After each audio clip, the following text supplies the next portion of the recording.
IVM.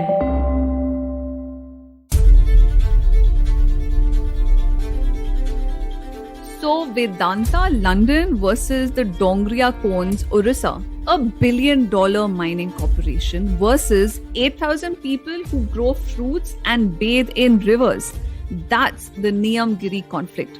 The Dongria Kondhs are a protected group of people on account of their vulnerability and the fact that they have lived in the Niyamgiri hills for at least 200 years, if not more.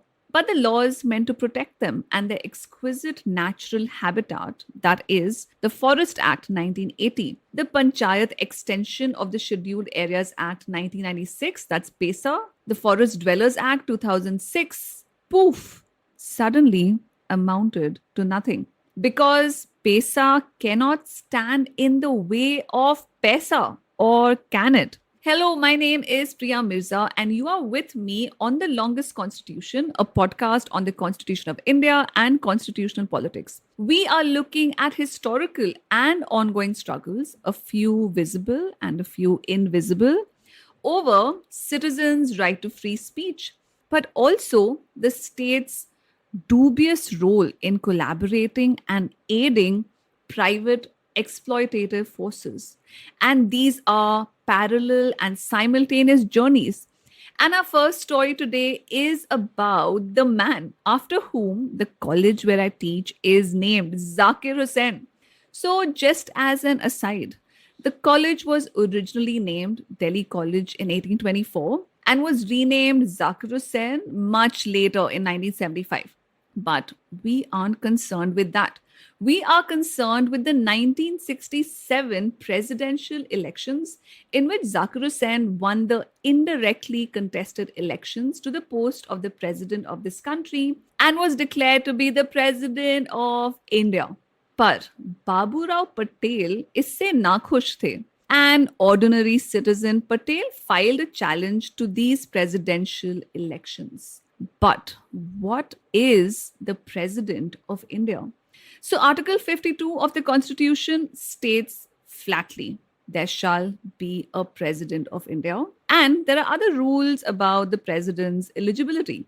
One of them being that candidates for elections to both houses of parliament must take an oath that they uphold the sovereignty and integrity of India. And presidential candidates are bound by the same rules of eligibility.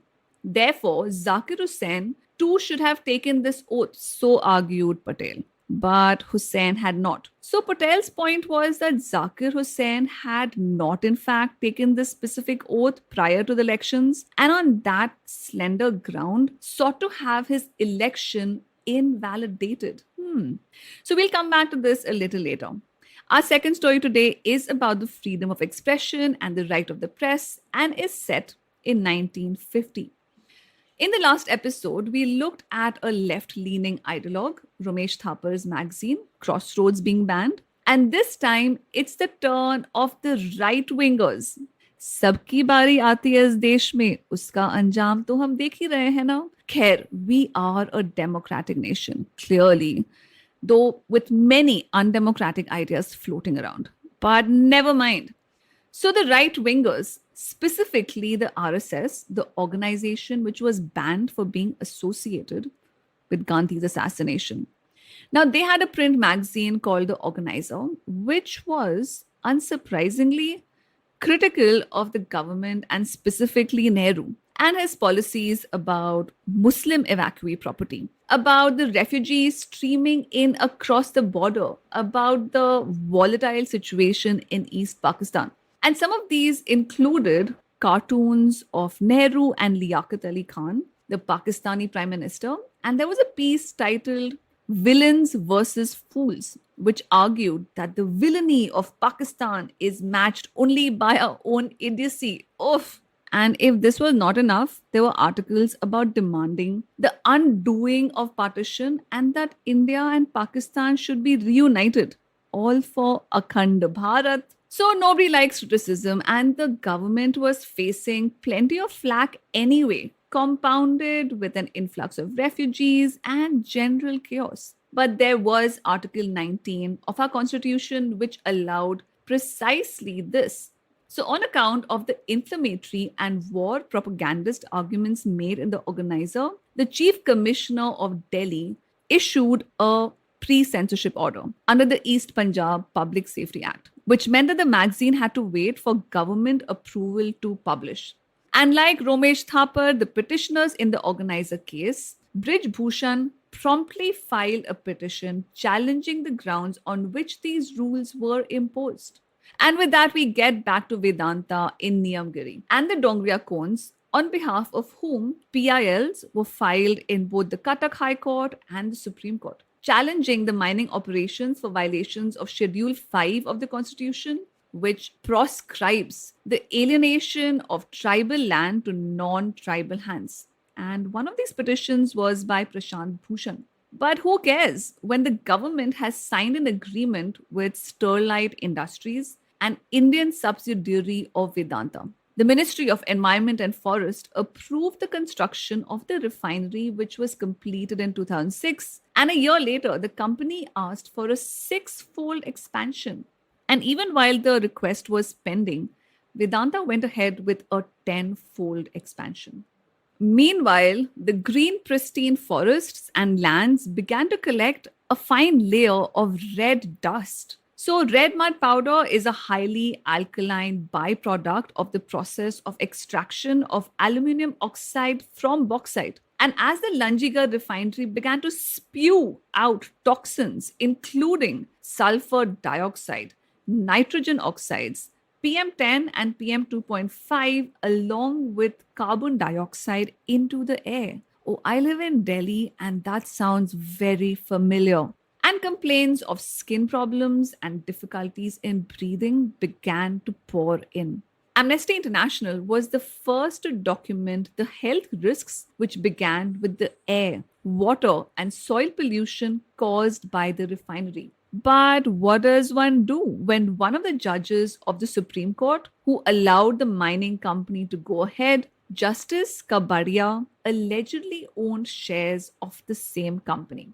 Meanwhile, in Baburao Patel versus Zakir Hussain 1967, the Supreme Court rejected Patel's argument. The court concluded that presidential aspirants were not obliged to take the same oath as members of parliament. And as a result, the presidential oath remains unique. So hear this out. While parliamentarians, legislators, ministers, judges, and other constitutional office bearers swear to uphold the sovereignty and integrity of India, presidents pledge to preserve and protect and defend the Constitution to the best of their abilities. And we'll see that the drafters of our Constitution actually expected the president to play a pivotal role in legislation. And what happened to Brij Bhushan versus State of Delhi in 1950? So interestingly, in the months of April and May 1950, the Supreme Court currently heard both cases, Brij Bhushan and Romesh Thapar. And the court upheld Brij Bhushan's petition and his constitutional right to freedom of expression, no matter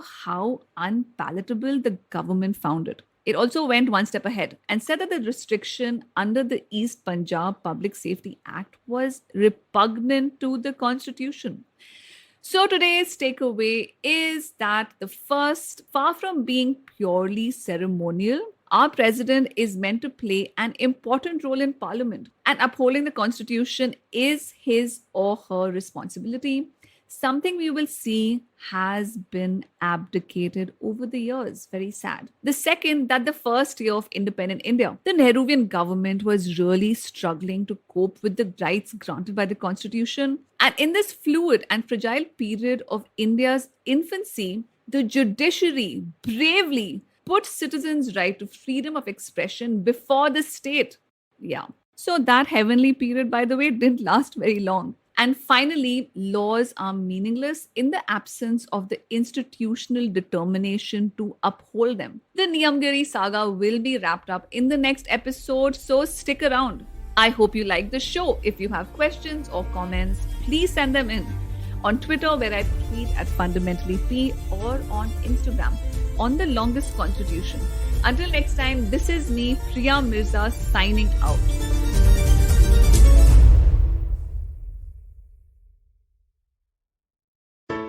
there's a quick survey to fill out on ivmpodcast.com/survey. It lets us know a little bit more about who's listening to us. And you know what? We're going to do a few prizes. So, we'll do a random drawing of maybe 10 people and we'll send you all some swag. Remember, that's ivmpodcast.com/survey where you can fill out the survey. Hey, it's been another great week on the IVM Podcasts Network. On The Habit Coach, Ashton delves into the power of meditation with spiritual guide Swami Purna Chaitanya.